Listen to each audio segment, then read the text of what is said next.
on that note, welcome back to the LOOPcast. Today we have a special episode, as you know, requested back by popular demand. We're doing draft episodes now, something that I really like watching, and it's kind of fun to be in the driver's seat. So today we have Erika and Brian, as Josh is still out on vacation. And it almost feels like we're doing this on purpose, again, to kind of get a jab in at Josh, because I know he'd probably love to do this draft. We are talking sports movies today. I wanted to tailor it towards Brian. I know you're a big sports guy and love to show inspiring speeches from sports movies. So this kind of feels appropriate. Well, and after your resounding loss last snake draft, Poco, you had to play to your own strengths a little bit too. Oh, give me a break. I feel like a disadvantage here. I don't know. I know. Josh already took me down in the live stream champions. Now I have to redeem myself.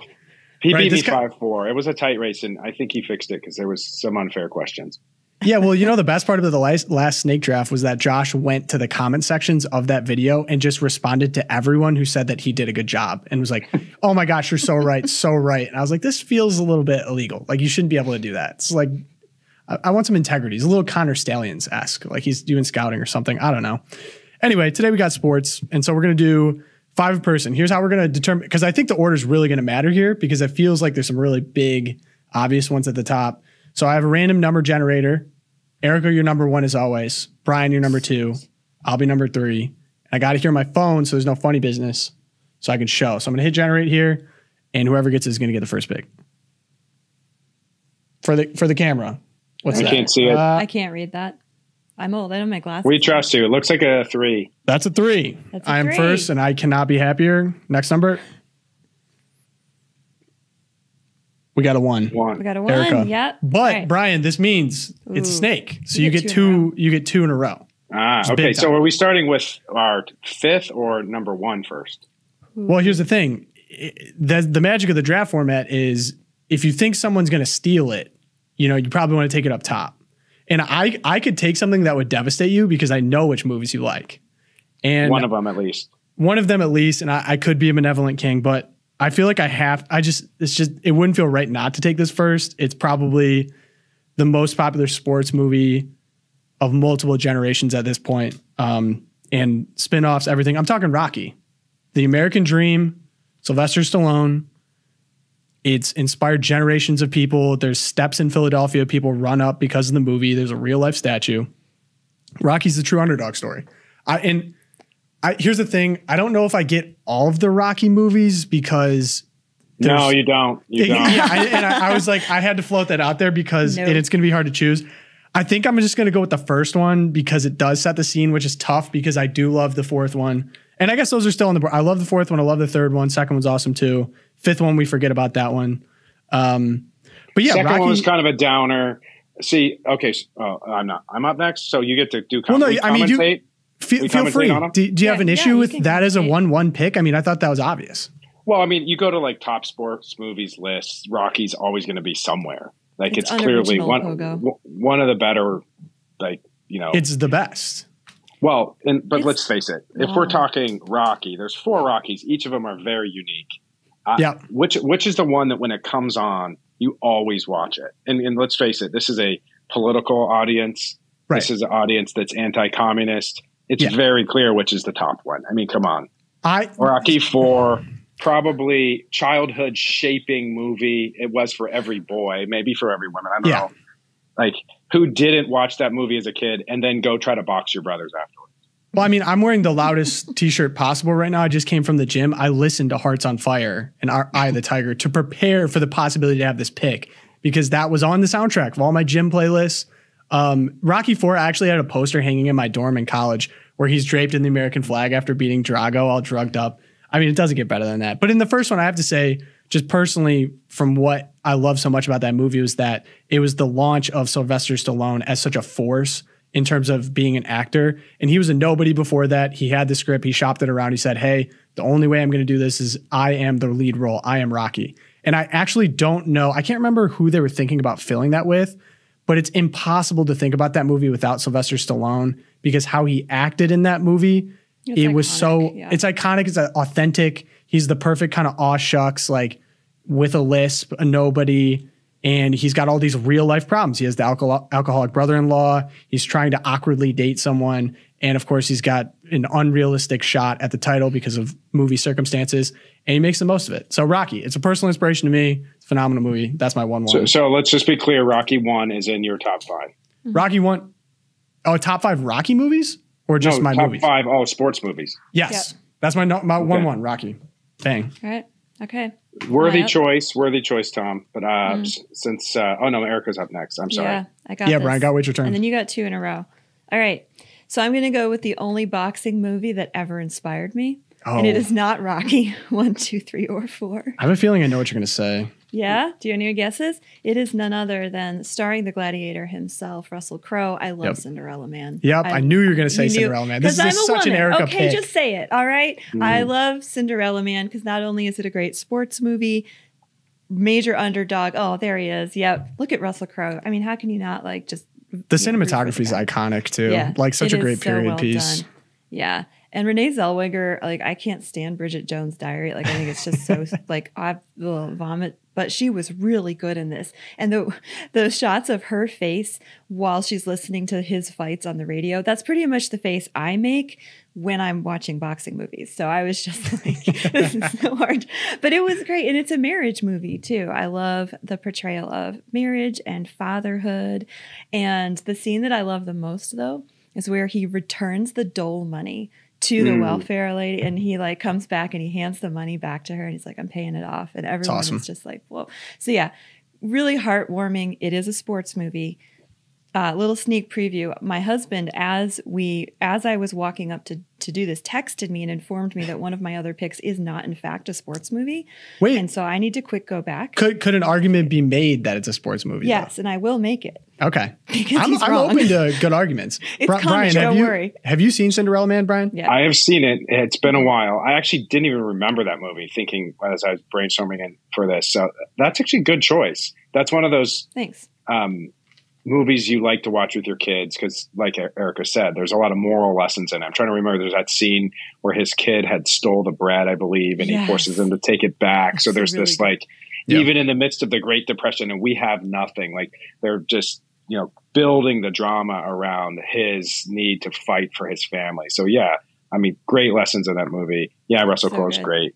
I kind of miss that sentiment too, almost of I don't know if it's just where we're at now, but it feels like everyone just takes handouts and doesn't think twice about it. Yeah. And that feels like such a forgotten sentiment of a pride that you have that you're not here to do. I'm not taking any handouts. I'm here to pay my debts. I want to live an honest life. It was a pride thing. And I don't know, not in a vicious way. Yeah, no. But I just don't feel that as much anymore. Right. Yeah. Yeah. Yeah. It's cool. Well, and this is if it's going to my turn, because I'm going to use my first turn to really kind of do what I always do, which is the opposite, which is, by the way, why Josh and I were always the yin and yang of CatholicVote. It always works because Josh would be he would remember some scene from Cinderella Man and he'd know the backstory and that actor's brother's cousin who is related to Teddy Roosevelt. That's the kind of stuff Josh knows. Who ran for congressional seat we're aware, in Josh. Wyoming district at some point. Yeah, right. Yeah, but then I would be well, what does this movie tell us about the human drama and the human predicament and sin and what should a Catholic movie really be? What are the ingredients of a Catholic movie? So yeah, I'm going to go there because that's, my nerdy liberal arts background. What makes a good sports movie? Or for that matter, what makes a good Catholic movie? And I think sometimes, especially in the Catholic world, we kind of, I don't know, are a little too, let's just call it Protestant. I don't want to say that, sorry, for our non-Catholic observers. But, I think sometimes we think as Catholics, the best Catholic movies are the ones that are non-offensive. No sex, no nudity, no cursing, no drugs and gambling or something, this kind of pure flicks, sentimentality thing. And of course, we as Catholics have to have a way richer understanding of art. We are the kind of custodians of an artistic tradition that has basically built Western civilization, of which movies are a part. So we have to have a richer understanding of what makes a good piece of art, especially, of course, in this context, film. And I was thinking, of course, sports, they're all these sports movies, in some level, they're the story of the underdog, the story of essentially fallen man or sin or challenge. There's sacrifice, there's discipline. there's commitment, there's selflessness, there's humility, and then of course there's redemption and achievement or success. And it's like, this is the story of the human drama, which is some ways why I think people and humans love sports, but it's also why we love sports movies. And in some ways, like a good Catholic movie is not necessarily a movie that's about something explicitly Catholic, but it reveals something rich and true about our lives, about what it means to be human. And so to me, like the measure of good sports movies are movies that really reveal something about us. And I was thinking in some ways, what are the kind of consistent characteristics of good sports movies? And it's this kind of realization that there's some kind of invisible power that we can access, right? Like if we really dig deep enough into ourselves or into the created order, that we can achieve something with the help of this invisible power. Well, invisible power, of course, we understand as Catholics is the Creator God, mediated through a church and grace, but that grace builds upon nature. So your pick is High School Musical? Is that what you're leading up to? Okay, almost done with my description. So grace builds upon nature, which means you have to perfect the natural virtues in order to achieve something beautiful and rich supernaturally. That's the, catechesis of our church, theology of our church. So when it comes to sports, what does that mean? The movies that best kind of reveal that human drama, the search for the great achievement in life, which is obviously analogous to the pilgrimage that we're all on with our own eternal journeys. So, long way of saying, I get 2 picks here. You do. Yeah. I'm going to go High School Musical 1 and 2 on the board. By the way, I'm going to go Rocky. There's basketball. I'm going Rocky 4. That's a little derivative, legit. I must say. I mean, it's up there. Okay. I already described it. We fight the communists. He obviously, has the whole drama at the beginning when his, Carl Weathers gets destroyed, actually killed by Ivan Drago. Yeah. The Russians, of course, were cheating because communism is built upon a lie. And he's using steroids, and then, of course, goes where to Siberia or some like snow-filled place like those scenes. That's where the music you're just it's listening to. Hearts on Fire. It's the best training montage I've ever seen. It is the best. He's so jacked. He trained with Arnold Schwarzenegger and I think it was Lou Ferrigno too.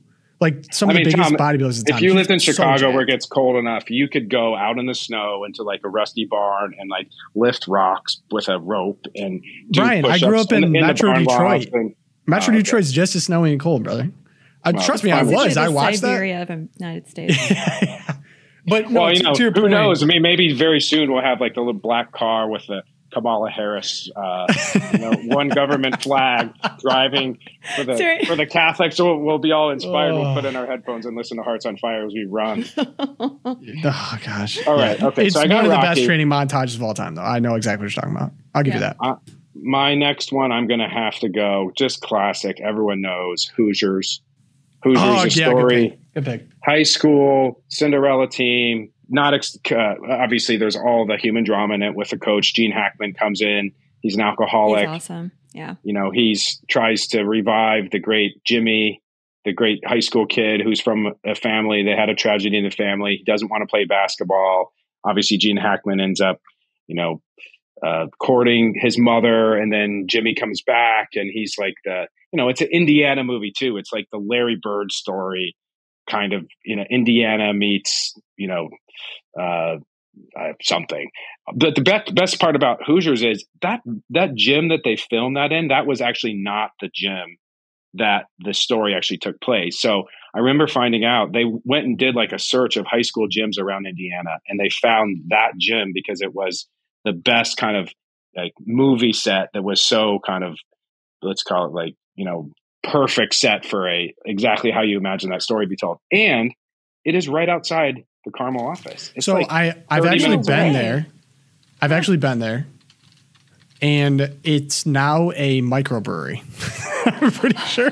No, they didn't. I'm almost positive. Oh no. Okay. No. Nope. It's different. Sorry. It is not. Okay. Good. No. So there's you can go to that gym because I have been there, and you can still shoot baskets in that gym. And there's a whole kind of display history case of all the scenes from the movie and everything. It's actually really worth going to. It's very cool. And, we're going to talk about this too. One of the key characteristics of a good sports movie has to be good music. Yep, soundtrack's huge music in that movie. Humongous. Speaking of Hoosiers, I feel like I extra like Hoosiers. Like that's not something I would go back and watch a ton, but it always makes me think of Larry Bird. And Larry Bird has one of the all-time best trash talk compilations of all time. Have you seen this, Brian? No, but I do have a YouTube sports movie selection for later. Okay, good. Because sometimes when I get bored, I just look up Larry Bird trash talk. I highly encourage it. It was unbelievable. He would say like, he would walk into a building and be like, what's the scoring record to an administrator there? And they'd tell him and he's like, all right, I'm going to do it. And that would just keep him entertained because he was so much better than everyone. It's crazy. He's the hick from French Lick. Okay, Erika, you are up on. Okay, I'm going to move away from boxing. We've got 3 boxings and 1 basketball so far. But speaking of soundtracks, this movie is known for its soundtrack. In fact, people who know nothing about this movie know the soundtrack. High School Musical. Pogo, stop it. You're like obsessed, man. No, this is 1980 Chariots of Fire. Oh, another very Erika pick, I have to say. I know. I'm on brand. What can I say? I am very on brand. But I love Chariots of Fire. Again, my dad was a runner growing up. He ran marathons. He ran all kinds of stuff. And so we like grew up watching this movie probably twice a year, every year. And I love the emphasis on these guys who are they're Olympians, right? So they are willing to sacrifice everything. They're driven to excellence. They're going to give everything except their honor and integrity. And I love the pitting side by side of the Christian who won't run on Sundays. And he's contrasted with the other main character played by Ben Cross, who's a Jewish runner and he's running to prove something else. It's very, very different. I love the way the story was crafted. And of course, everyone thinks of it. They're like, of course, it's Christian because he won't run on Sunday. But it's so much more than just the story of the sort of ultra Protestant who won't compete at this time. It's also, I love when he has a conversation with his sister Jenny, and this is Eric Liddell, who eventually went on to be martyred for the Christian faith in the Boxer Rebellion, little tidbit. But Eric Liddell's talking to his sister Jenny, and she's fussing. She's having like a St. Martha moment where she's like, we have the mission, we have your preaching, and you're taking time away to train for these races. And like, God doesn't care about races. And he stops her and he says, you got to understand, Jenny, when I run, I feel God's pleasure. And what a not Protestant thing to say, right? Not like he's a Scottish, like some kind of John Knox, right? Protestant. And but he says, when I run, I feel God's pleasure. And to me, that just speaks such a Catholic understanding of the way God has constructed us to strive for excellence, and that when we are striving for excellence, even in something that, in human calculation seems trivial, like a race, it's still a way to glorify God, and he gives us joy because of that. So that's my favorite moment in the movie. See, Erika just described everything I was trying to do in the way better than like that's exactly what makes a good sports movie from a Catholic perspective, right?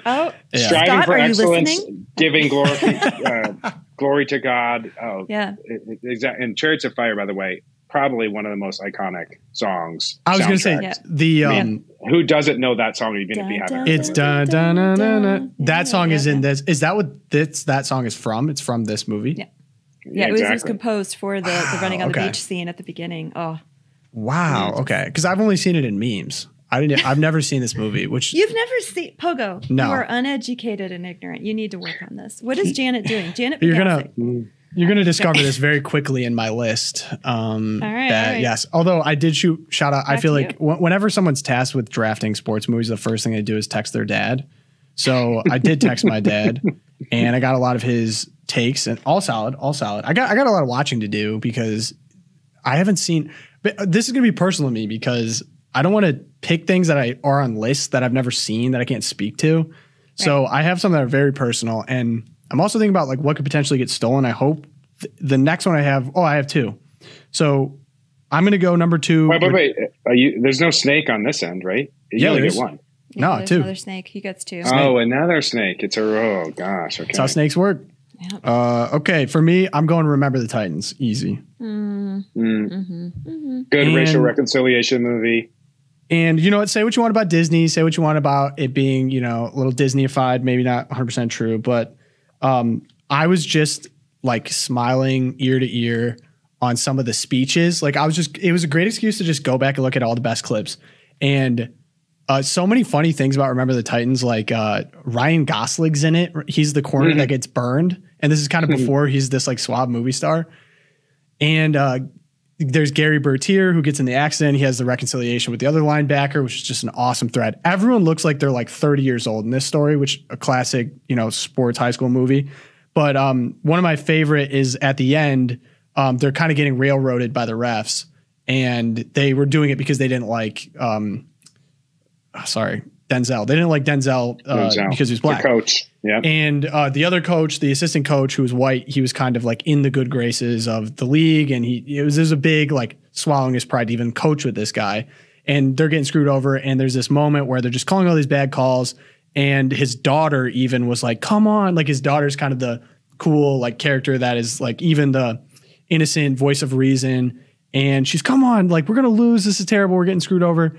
And he goes up to the ref. He's like, hey, guess what? Like, if you keep this up, I'm going to go to the papers. And I don't care if I go down with you. We'll all go to jail. You better call this game fair. And he's like, dig your own grave. He's like, sounds good. Pats his back and he goes over and brings him in for the classic. Like, someone made an excuse. Ryan Gosling comes in. He says, we're going to blitz all night. Like, I don't want them to gain another yard. And then you get an insane tackling compilation that's like not realistic at all. But people just getting flipped. Balls going everywhere. It's the best. Someone just runs up to the sideline, points at the coach. Like that would never happen. But just such a feel good movie. I like what I like about, and you'll probably see about my list is like I like going to movies like this that I know it just evokes a feeling in me of like these are again kind of what Brian was talking about, but like what people love about sports. It's not the sport itself. It's all the things surrounding it. And there's just so many good storylines. Denzel was unbelievable in this. Racial reckoning, bringing people together, uniting a town. It's one of the things about that movie that's like a common characteristic of a bunch of different sports movies. But you have kind of the traditional. There's the ultra charismatic coach who's going to lead the way and give the powerful speech and the big locker room talk. But then you also have the power of the team and the bonding of a team, even in the midst of whether the coach is good or not, that they bond together. I think that's another one of like the powerful parts of really good sports movies, especially team oriented sports movies. And again, kind of relate it back to the politics of things, like the power of creative minorities, that a bunch of people bonded together that are committed to a goal, that are really going to work hard and sacrifice for each other, can achieve anything. And what a lesson by VC for in the midst of we're whatever, couple months out from an election, that, we can get all overwhelmed by the competition and the well-coached guy and the people that are connected, just like in that movie. I was thinking that, but yet if we bond together and sacrifice together, we can achieve something great together. So I don't know, kind of extrapolating politics from this sports conversation. I have to say too, phenomenal soundtrack. If you remember, you get the na na na na. I mean, the soundtrack was so good. Sunshine is a character too. You don't like the sound. You're going to make an argument against the soundtrack to Remember the Titans. Part of my problem with that movie is at times, like I liked it and you want to like it, but it almost verges on too goofy at times. Like, is this really believable? And then it pulls you back into then it gets a little bit too kind of respectfully disagree. Sunshine is a character, and then you get the racist lineman that lets the guy in to hit the black quarterback. I mean, what is like going down the street like this together? Like, remember everywhere we go. Oh yeah, no, that doesn't happen in real life. I think Pogo really did that in real life once, and so that's why he feels it's realistic. Yeah, for sure. I mean, I watched this when I was a kid. I like you guys all probably experienced these movies differently. I was very young. I was like, this is the best. The generational. Okay, so next one I have is another childhood favorite of mine. I feel like maybe some people can relate to this. This was one movie we had on DVD. They're these circular things that you had to plug into something and then it would show the movie. This was before Netflix existed.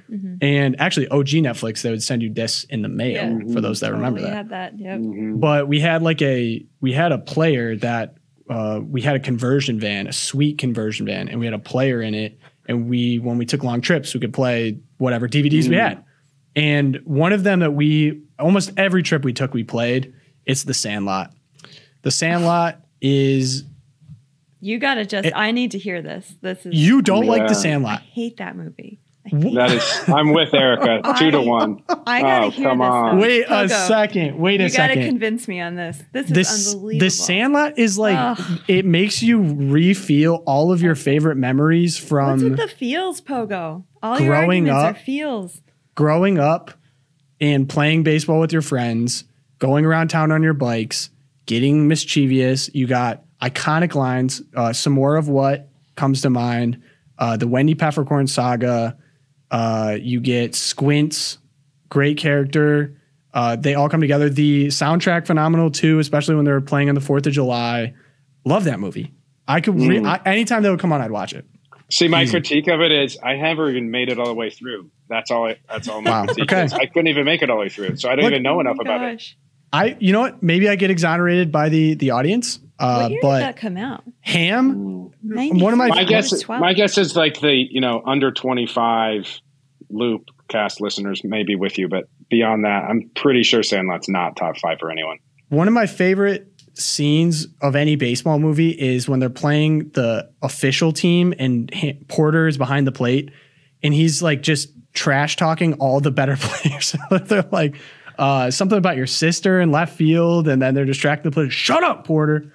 Yeah, we would always say that to each other growing up. So maybe this is much more personal. We'll see if I get exonerated. I think this is personal. I think maybe Scott being the judge is going to. This is the first time I've said one that I thought was a heater and it just flopped. So I'm just sitting in that. You should have saved that for last because there was no chance anyone was taking that. All right. So all right. We'll see. Yeah. All right. We'll see. You, but Erica, see what you got. Probably another Artois period piece, but okay. Right. Go ahead. Yeah. Thanks. All right. We're going to go. We're going to go with my football movie. Okay. I'm going with, do you want to take a guess, Pogo, since you seem to know me so well? It's Blindside. Yeah, you got it. All right. Oh, you're going to make fun of me for The Sandlot and you're going to say The Blind Side. Yeah. Where the main character actually basically sued the movie for it being an inaccurate representation of his life. So what went on outside of the movie itself is not at play here. We are talking about the value of the film. Pure cinematic value. And this is before Tim McGraw got hot again. This was like ugly Tim McGraw. Did. I don't know. I don't care who he played for. Ravens, Titans, Panthers. I'm not going to get into that. I mean, I can't believe you it's all good. This is an un-Erica pick. Was this? Did this originate with you? My pick? Yeah. Hell yes. What are you insinuating? I think we conspired before. Yeah, I'm insinuating that maybe like your husband just doesn't feel like this is a very Disney-fied Sandra Bullock. See, I'm with Tom on this. It's very Disney-fied. It borders on the superficial sentimentality. That's, Wait, but we need to hear, Erica, why do you like this film? Why did you choose it? Why do I like this film? I like the pro-life message, what I see as the pro-life message in this film. That you have the family being open to the fostering and the adopting. And I actually really like the character that Sandra Bullock plays. I would never be friends with her in real life. We probably would not get along at all. But I like the way that Sandra Bullock plays her and portrays someone who I don't think Sandra Bullock would even like that much personally, but that she finds the gold in what's going on here. Stop laughing at me. I'm sorry. Protect your quarterback. Protect your quarterback. And he does. And Big Mike Orr. Love that guy. All right. So maybe that's my weak pick. It's all good. All right. This makes me feel a little better about my Sandlot reaction. Okay. All right. Okay. All right, Brian, what's your mind-blowing third pick? So I got Rocky IV, Hoosiers. I mean, all those listeners, you got to admit, I'm definitely in the lead right now. So I'm going to go third pick. So I'm trying to think of the strategy here. Do I want to give away like an obvious one that I think everyone wants to? Is it better to go early or come on, I haven't played this game. Or is it just like go? The way Pogo and I are thinking right now, you're not in any danger. No, I think I have the best list by far, but go ahead. Go ahead, right, Brian. So I'm going with the obvious. Pogo knows I'm going with this. It has to make it a list. I can't let any of you steal it.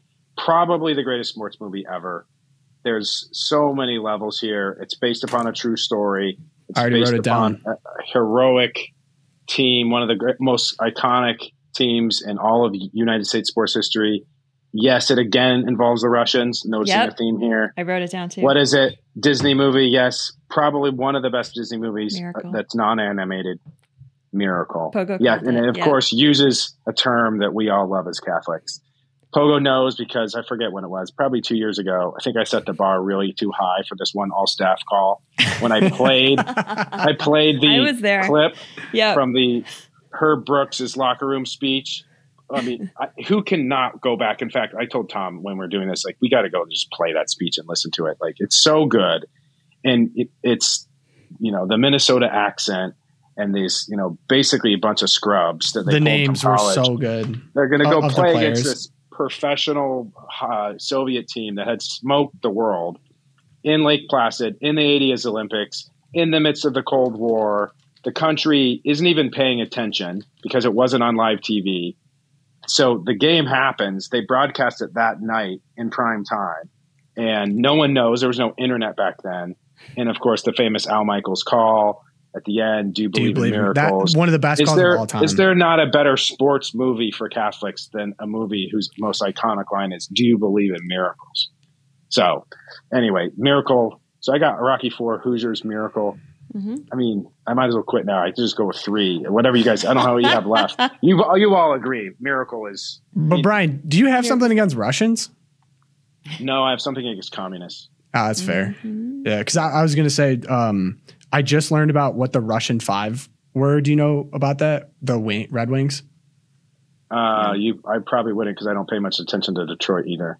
That's all good. The Detroit Red Wings in the 90s had something called the Russian 5 where they had the first full line of Russian players, and it like broke a big barrier in the NHL for overseas players coming in and being successful in the NHL. So, and they were unbelievable. I think they did win a Stanley Cup together. One of them really tragically during the parade got injured. All aside tangent. I knew you were going to pick this and I was thinking about stealing it, but I didn't want to do that because that wouldn't be very hospitable. And I kind of forgot about it too. So you picked it's so virtuous. Yeah. So virtuous. Yeah, you went, yeah, I did. I went Sandlot. You went for Sandlot. I went with Miracle? Squints. I went with Smalls. God. I went with Porter. Benny the Jet. The stealing scene. I can go back on Sandlot if you guys want to talk more about it. I appreciate the deference, Tom. Noted. Yeah. Okay. Good. Noted. Okay. And Brian, you actually get another pick after Miracle. Ooh. Okay. Well, I think I've kind of dominated so far now. We got Rocky, Hoosiers, Miracle. Yep. And I'm going to go my 4th choice. Yes, it involves a school that creates a lot of controversy for Catholics. Oh. But definitely a movie that is made by the soundtrack.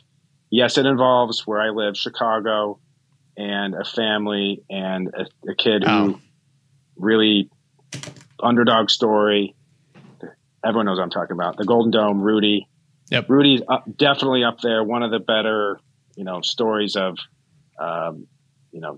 guy who didn't deserve to be the team, goes to this iconic football school, fights for a position on the team, ends up on the practice squad. Definitely one of the best parts of that movie is the emotion in the father when he tells his dad he made the Notre Dame football team. And his dad, of course, maybe I spent a lot of time in Chicago. And Chicago used to be, if you were a smart Catholic, you went to Notre Dame. Notre Dame Chicago was high school, Catholic high schools were like the feeder system to Notre Dame. And so the best and smartest Catholics in Chicago went to Notre Dame. And there's a whole pride. If you live in Chicago, you're a Bears fan and a Bulls or Cubs or White Sox fan and a Notre Dame fan, just by default. That's what you are. It's in the water here. And so in that move, full disclosure, don't hold it against me. I do have 9 children, but my first and oldest child did go to Notre Dame. And yes, we were very hesitant for obvious reasons, but he's a very smart kid. And he ended up going through there and doing extremely well. But when I took him to Notre Dame for the parent drop-off weekend, as I'm pulling off the exit, I had it all planned. I started to play the Rudy soundtrack. Starts playing in our car. We were driving to the Golden Dome. And he's like, Dad, come on. It was so good. It was like practically weepy. Granted, I was kind of emotional because I was dropping off. Yeah, that's fair. See, now this, or so I'm going to accuse this as a pander pick because Scott is a Notre Dame guy too. There's a few accusations. Right. But his parents are from South Bend. They met there at Notre Dame. They're both athletes there. Mm-hmm. Some might accuse you of this is a little bit of a chalky list, like almost like you're going to kill it with like 60 plus probably, and people that like film lists. Like I can't, my only issue with Rudy is that it's kind of boring and it doesn't feel very consequential to me because there's that's a fair point. There's a few knocks in it, but the Jerry Goldsmith soundtrack makes up for the boring parts. I mean, every time when you're starting to lose me, it's like all of a sudden the music kicks in. Like, okay, here they go. Here they go. Yeah. I feel like it takes a lot for a movie to keep you, Brian. Is this true? You know what? More true than you realize. My wife will attest. I fall asleep probably in 75% of all movies. Mostly because by the time the kids are asleep and we have time to watch one, it's like, it's been too long of a day. Oh, yeah. Well, hey, you have 8 kids. That's fair. I mean, Erika, you're probably, although Erika, you're watching World War II movies. So I'm actually really happy that you're even here with us today because we're basically making you go out of your comfort zone a little bit. I am. I'm way out of my comfort zone. No bombs, no dying. Although there's probably movies where you people go away. Too soon, I'm sorry. Okay. Yeah. Okay. You are up. I don't want to. Spoken too soon. I don't want to speak any. Yep. Go ahead. Yep. It's my turn. Okay. Yep. All right. This is the one that Todd texted me right as I was walking in. And he's like, this is not, you can't do this. This is not a sports movie. And I'm like, there's a race in it. It's a sports movie. And I'm talking about Unbroken, which if you have read the book, it is so good. And the movie's so good. And the way I'm going to make the argument, it is a sports movie because for those of you who don't know, it's the story of Louis, I'm going to slaughter it, Louis Zamperini, right? And he's this track athlete, comes from a rough Italian-American family that immigrated over. He's first generation. And the movie's split into basically 2 parts. The first part is the story of how running and racing as a track athlete pulls him out of this world where he could have become just like another gang member, Italian mafia member. He was kind of going the wrong way in middle school, and his brother helps pull him out. And he actually qualified. He ends up competing in the 1936 Olympics in Berlin, Germany, on that same team as Jesse Owens. He doesn't medal, but he so impresses Hitler, who's watching the track and field events. Hitler sees his grit. He actually invites him into his box, and there's a scene where he's shaking Hitler's hand. Then he goes back, and he ends up serving in the Pacific Theater. So the second half of the movie is the story of how he's a pilot. His plane goes down in the middle of the Pacific. He endures over 35 days on the water. One of his companions dies. He then is in a Japanese internment camp, and he's terribly persecuted by one of the camp guards. But I would argue it is a story of sport because it very clearly ties the virtues of sportsmanship that get him to be an Olympian runner to his survival in these impossible, incredible conditions under the Japanese there in the Pacific Theater. So really inspiring movie. It also has a great story thread about his love for this girl back home, ends up marrying her. It's great. And so I would highly recommend this one. Probably you want to go with high school and up, but again, I would say definitely a sports movie. Erika, I waited. And thank you again for doing this draft. I'm sure the book is great. I saw this in theaters, and so I'd say like half the movie is him being stranded at sea because I think he got shot down, and it felt like I was stranded at sea for 45 days or however long he was. And there was a nice payoff with him lifting up the log over his head, the iconic scene of like the log lived great. I seriously, that is one of the most bored I've ever been in a movie theater. But I'm really proud. I'm happy that you tied in World War II, and I know that makes you happy, and I love that for you. But I had to say that. I saw this. No, I'm not patronizing you. I'm not. So I'm going to say here, I agree with Tom. The movie looked so boring, I actually didn't even go see it. I've never seen Unbroken. However, I have read the book. The book is amazing. Okay, but the book, and that's fair. But the book is actually very, very good. One of those obvious. Usually, the book is always better than the movie. Yeah, it's usually the case with a book that turns into a movie. But the other thing is Unbroken. I can't even imagine how that becomes a movie, a sports movie. It's a story of survival. Yes. Oh, so he happened to run track, but this track wasn't really the story. I'll let it stand. The story is the story of survival, getting shot down, ends up in this Japanese internment camp, terribleness. I don't know what they showed in the movie. I can't imagine. It was gruesome. The book was hard to read anyway. Yeah. But then, yes, a story of survival and obviously the emancipation from the camp, but not a sports movie, in my opinion. If we're going to go like theology professor lecture on the meaning of sports movies, we have to allow very fair the same virtues that lead to excellence in sports. Honing those virtues could very well lead to survival in a prison camp should Kamala become president. So I think that this is a very important. I'll cast the tie-breaking vote. I'm going to let it stand. And okay, all right. I'm going to let it stand. We're going to leave it there. Brian, I appreciate the pushback for integrity's sake. But it's back to me, and I get 2 picks here. And one thing that we're missing from our list, because we're such a outside of me, a very serious and intelligent and thought-provoking crew. There's a lot of great sports comedies out there that have not been mentioned yet, and this is probably going to be reflective of clearly my taste in movies. I knew it was coming. I love to see you guess what I'm going to put here. Something about me, guilty pleasure, Adam Sandler movies. I'm going with Happy Gilmore. Happy Gilmore. I knew Happy Gilmore. Yes. You knew it was going to be there. It was my honorable mention, by the way. Okay. All right. Yeah. Happy Gilmore. I've seen it so many times. There's so many iconic actors in it too. Shooter McGavin, we did the heroes and villains draft. Was on a bunch of those villain lists. I mean, he's just iconic villain. I still sometimes do the shooter fit, like when I'm golfing, like if I hit a nice like putt, I pull out the shooter. Is it Carl Weathers? I think he had his hand chopped off by the alligator. Chops, or what was his name? Chubbs or something. Chubbs. Exactly, not Chops. Chubbs had his arm chopped. He ended up dying by like falling out of a window, and like the Bob Barker fight is one of my favorite scenes of any comedy movie when he just starts fighting Bob Barker. And Go Home Ball. It literally inspired amateur golfers everywhere to do the Happy Gilmore swing once in their life. Brian, you've done it one time, right? Oh, sure. I've tried. Okay, by the way, this is not a movie I recommend for like under probably 12. It's not, there's under nothing too terrible, but definitely a little bit. Yeah, a little risque. Some language, some, off-color stuff, but a little risque. Definitely. It's a movie that sports fans have to watch, especially if you like golf. Yeah. And Adam Sandler's comedy, that flavor of comedy is very entertaining. So I had it in my list. Honorable mention, though. Couldn't make my top 5. So I had to go with the comedy there. And then now I have a tough decision because I want to round out my list. I have a fighting movie.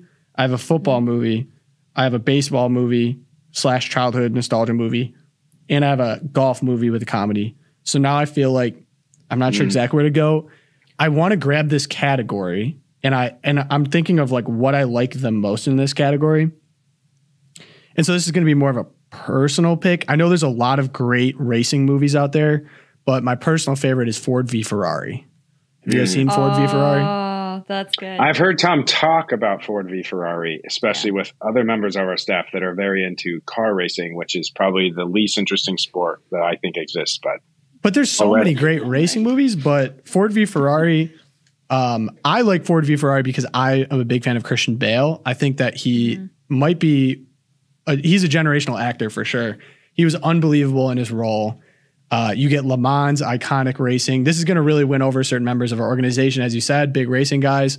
But I loved Matt Damon as, and I'm from Detroit, so it's a little bit of a shout out from like great cast. Ford, creating the car, the GT, Shelby line of cars is like unbelievable. Great cast, super entertaining, fast paced. You got stakes, there's death, there's racing. It's everything you'd want in a racing movie. Ford v Ferrari. Brian, if you haven't seen it, I'd recommend. I think it could even keep you entertained.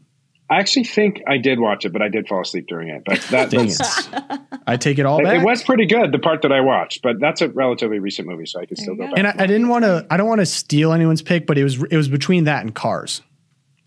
The animated film. I'm glad you went with Ford v Ferrari. Yeah, so that's really honorable mention. Cars. I think we would have thrown out Cars. Why? It's racing. It's not racing. It's an iconic racing movie. Cars.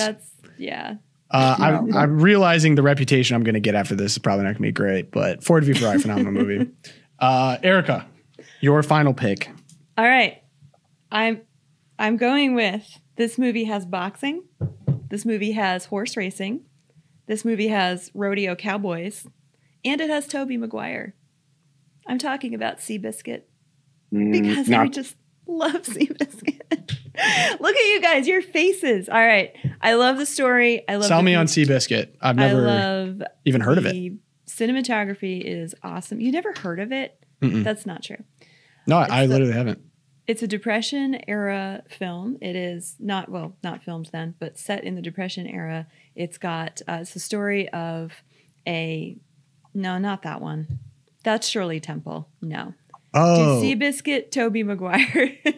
Oh, here he is. Look at Toby. There you go. There's Tobey. All right. A real intense Not Tobey Shirley Maguire Temple. shot there. It's a story of three men. So you have the owner, the coach, for lack of a better word, you have the jockey, and they all have these really dramatic personal stories. They're broken men, and they find a broken horse, and they all come together. And I'm not going to give away the ending, but eventually he goes on to become one of the most iconic horses in racing history. So for those of you who are from the Tennessee, Kentucky area, this will speak to your hearts. One of my favorite lines that is recurring throughout is, "You don't throw a life away because it's banged up a little." And this first appears when they're going to put a bullet in a horse's head, and one of the guys stops them, and they're like, "I want to try and make something of this horse." But then throughout the movie, it goes on to talk about the struggles that all these men face in their own personal lives, and bring it all sort of. It's using the horse's triumph as a metaphor for redemption in all these guys. So really great movie, and it has horse racing. And horses are pretty. So my problem with Seabiscuit is that I've never seen it. But but you're going to judge me my for critique it anyway. But I'm pretty sure I'm going to have some sympathy here from the audience. The best horse racing movie is by far Secretariat. Again, I think it's another Disney movie. I'm pretty sure you've seen Secretariat. I have. Did you fall asleep? I have not seen Secretariat. No, I actually didn't fall asleep in Secretariat. And the closing scene of Secretariat, of course, is his unbelievable Triple Crown race when he just pulls away, and it's just like, this horse is, a whole nother level. And it has Penny Chenery, the real Penny Chenery footage, who, of course, that's a lot of the story of the movie, is this woman who I think her father was dying, and he has this raising these horses to race, and she ends up in a coin flip and makes this deal and ends up getting rights to this horse that she trusts and she knows based upon his breeding history and everything. And that she, with John Malkovich, who's one of the best actors ever, so good, just such a dramatic actor. And she ends up training this horse with him. And then, of course, she is looked down upon because she's a woman in a man's business. So, just shows I'm very in favor of female empowerment and strong Brian, women. I can hear that in your Look voice, at that. yeah. Joy. Yeah, no, honestly, Okay, she is such a good character, and she beats the men, and she proves that she was the smarter one. And Brian, and there's the jerk owner of the other horse, I forget his name, and he's mocking her at the press conferences, and of course Secretariat comes in, and the Kentucky Derby call, what the most exciting 90 seconds in sports, I forget what it is, the line, the Kentucky Derby call in that movie in the final scene. So I know I'm kind of stealing here, critiquing your movie by suggesting another one, but Brian, I'll watch it. I have resisted watching it because of the empowered woman storyline. I get sick of those, honestly. Like, right. How many? You just won't allow it. To be fair, that was before it was cool. That was when it was kind of, edgy and new to do female empowerment. Now we're saturated in it. But Brian, are you a Kentucky Derby guy? Yeah, of course. I love the Derby. I could see you in some seersucker. I'm not really a seersucker guy. I mean, I've never been to the Derby. I would love to go to the Derby. I could see you. Like a great party. I like that for you. I'll go with you if we want to take a Loopcast trip. This tells me a lot about what Tom thinks about how I dress, but go ahead. No, I could just see that energy, you being attracted to the energy of a Kentucky Derby. You get the big hats. You remind me of a white Southern elitist. What? No, Brian, you brought up Secretariat. I was talking about horses. Erika brought up Seabiscuit. She's a big Toby guy. I think by the way, I think seersucker is very classy. I like that look, but I like that look. I want to go to the Derby. I'm jealous. I think it's. I want to own a horse and take my wife and she can wear the big hat and we. That's what I'm saying. Make julips and pretend that we're wealthy. Instead, you started a nonprofit, so you don't do that. Maybe we should buy a horse, Brian. When you actualize that dream, horse. when you actualize that dream, I want a seat in the box. Like I want to go. And you can say it's because of me, and you give me credit there at that point. I'll remember this. It'll be memorialized. Thank you. It is. This is forever. Brian, that was Erika's pick for those who are confused. Brian stepped on a little bit with Secretariat, but that was Seabiscuit. So, Brian, you have the final pick of the draft.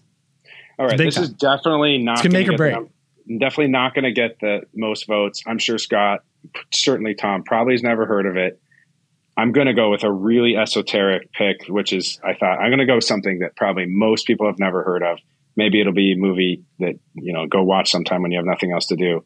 Sticking with, by the way, my Indiana theme, I got Hoosiers, I got Rudy. I'm going with a 1979 film about some working class kids that decide to compete in what's called the Little Indianapolis, which is a cycling race. And they compete against these kind of the elitist fraternity college kids. The movie is called Breaking Away, and it features Dennis Quaid when he was young. There's so many interesting storylines here. It's a classic sports movie of these kids who train in these broken, bikes, these 10-speed bikes, and they end up going, and they, of course, the elitist fraternity college kids who you learn to hate end up like trying to cheat, and they stick a spoke in their bike as these like the final lap, and there's it's a great story. Where's it? How many stars does it get in there?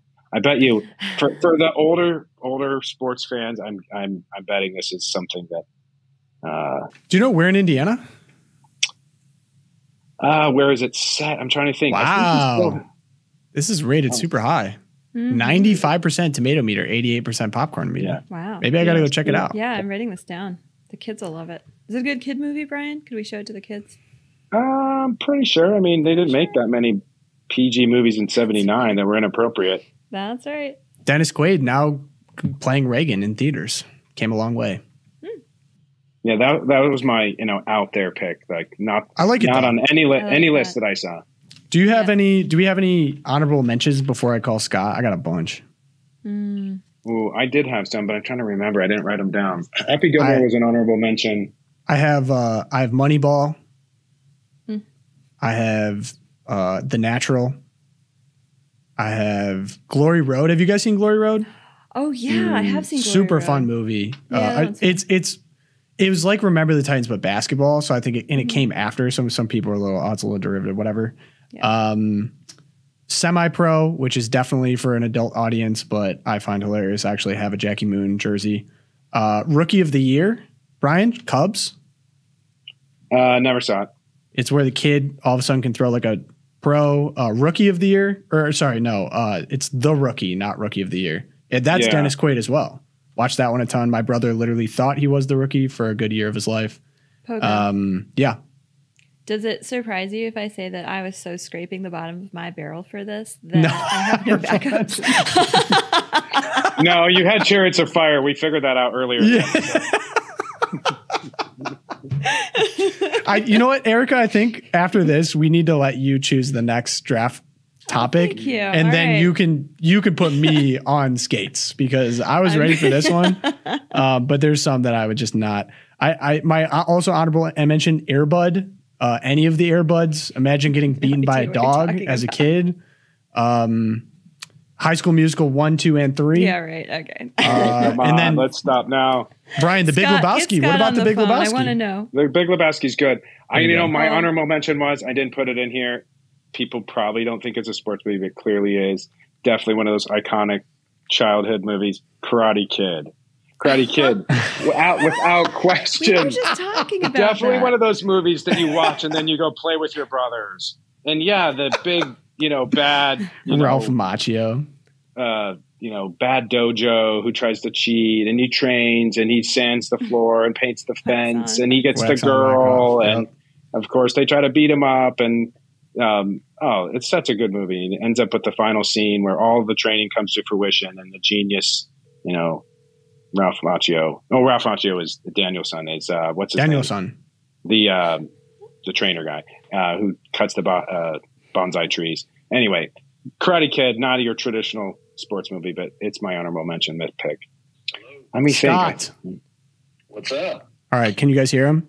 Yeah. Hey, Scott. All right, Scott, I got you on the podcast. You're the judge, okay? I'm not going to tell you who's Wait, can you whose. explain why Scott is qualified to be the judge here? I mean, for the listeners, do they know, like, Scott is kind of like resident sports guy because he's so probably the most athletic guy on the staff. Let me hype you up for a second. So Scott actually is OG Nighthawk. He helped take the Loopcast to the live format so that people can go into the chat and have fun. And he helped run the show in the beginning. He was Nighthawk. He was a former college athlete at Yale. He was a bit heavier than he is now, but he was playing offense. You were a linebacker? Linebacker, yeah. Yeah, dude, you have a sick college picture. Yale bowl. And Yale. And his dad, he's just good genes. Great genes. Both parents, Notre Dame athletes. Great head of hair. Great pickleball partner. Professional football. Is HR on here? Me and Scott destroyed Brian in pickleball at our last all staff. So I think that's probably your best qualification. The rematch is the drama is building. Imminent. Rematch is imminent. Okay, so I have Erika and Brian here, and so we all picked 5 sports movies. Okay. Okay. All right. So my No. This is a random list. It's not mine. It's random. Okay. So we have the first list. We have Cinderella Man, Chariots of Fire, The Blind Side, Unbroken, and Seabiscuit. Okay. Next list, we have Rocky 1, Remember the Titans, The Sandlot, Happy Gilmore, and Ford versus Ferrari. Ooh. Last list, we have Rocky 4, Hoosiers, Miracle, Rudy, and Breaking Away. Ooh. These are some solid lists here. Ooh. I gotta say, the latest one or the last one that you read was probably pulling at my heartstrings the most, leading off with Rocky IV. That one, pander pick. It's sticking in my mind right now. I do love the second list coming in at the end with Ford versus Ferrari. Yes. That one I feel like is a sleeper pick. And then the first one. Shoot, what was the first movie? It's so memorable. The first movie was Cinderella Man. Oh, okay.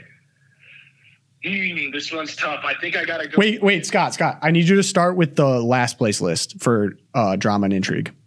Oh, okay. Last place list would have to be. While I love Cinderella Man, I think the rest of the movies kind of fell flat for me. So the first list would be number 3. Not a Blind Side guy? Shut up, Pogo. It was okay. Okay, that was Erika's list. That was Erika's list. So she's in third place. He didn't want to say it out loud. Yeah. Okay. Next, second place. Oh boy. No, this is for bragging rights here, and I know who it comes down to with you guys. I think we're a political organization. There's no points for second place. One of the lists had Rocky 4, and the other list had Rocky 1. So I would have to say the last list you read off. Ooh. Last list you read off is going to take the cake, and then I have to say the one with Ford versus Ferrari. Dang it. Brian takes it. I went against my better instincts to take Rocky 1. I can't believe Brian slid in with Rocky 4. I forced him to make that distinction, and that turn out to be probably decisive. Right, and I should have done, I should have done? I should have done 3. 3 actually is my personal favorite because Mr. T. Clubber Lang. Clubber Lang's unbelievable. Mick dies, and you get... who's the Thunder Lips? It was Hulk Hogan was in it. Hulk Hogan. That's right. I would say that one he had the most adversity too. If I would have picked Rocky 3, would I have won? That one, yeah. That one. Gosh dang it! I cannot believe that. Oh, Clubber Lang versus the Russians. There's a clear adversary. Because Ford versus Ferrari was so good in my mind. Okay. I'm glad you appreciate it. I like that movie too. Scott, thank you for your expert judgment. Thanks, we appreciate Scott. the time. Of course, anytime. All right. Peace, brother. Bye. Dang it. All right. Brian takes the cake. You've heard the man. Go home and brag about it. Brian, congratulations. I Venmoed Scott during this Loopcast. I'll confess. Well, it helps being the president of the organization. You're writing checks, man. Now that I'm sorry, my worst side is coming out. No, we are not spending donor money on inside gambling. Yeah, just to clarify. Yeah, actually, you know what? I wonder what Josh thinks about all this too. I know. He'll have no opinions. Oh man. So I think we're gonna. So this is not live. Obviously, we're recording ahead of time, but we're gonna run it so that you can have the chat feature too. So if you guys are in the chat, we appreciate you. We love you guys. It's more fun live, as you know. We're live Monday, Wednesday, Friday at 11 a.m. Eastern time. Brian, thank you for coming on. Hey, thanks for the great break from politics and all the anxiety of this moment. So that's what this is all about. This was a good, really great distraction. I appreciate it. Now I have a bunch of movies I need to go watch. I know. Exactly. My dad texted me a bunch of good ones I need to get back to as well. And but yeah, we appreciate you guys so much. If you guys want to help us out, like this episode, share us around, leave us reviews, Apple Podcasts and Spotify. Help a ton. But the best way, of course, is become a champion. And Brian, you could speak to this better. I say this every episode. The only reason we're able to do what we can do is because of the Champions Club and people that generously donate. It's the best. We absolutely. What a perfect, transition there. Sports movie conversation to CV champions. What are our champions? These are people that sign up. You give $10 or more a month. We have all sorts of special things. We do books, merchandise, special episodes. We have to do a Champions Loopcast exclusive, but just for champions. But I think it's truly, this is like the lifeblood of Catholic Vote. It's the money that we know we can rely upon every month, that we don't have to go ask for. And the champions they're everything for us. We love you. If you're not a champion, we want you to become a champion. So if this episode inspired you, go sign up now and become a champion. We need it. We got 60 some days left, at least when we're recording this. And we need more gas in the tank. Yep. And if you have thoughts on how great Erika's picks were and you'd like to give her some love and support, you can email me, loopcast@catholicvote.org. If you have good ideas for next drafts too, we actually had a couple ideas come in, which were sweet. I just thought this one felt good for Brian, but when Josh is back in the saddle, we're going to be doing more of these for holidays when we guys are taking breaks. So send me some good ideas and we'd love to keep doing these. They're a lot of fun. But most of all, enjoy your Labor Day. We will see you guys on Wednesday, 11 a.m. Eastern time, live on YouTube. We will be there ready to rock and hope you guys have a great day. We will see you guys then. Peace.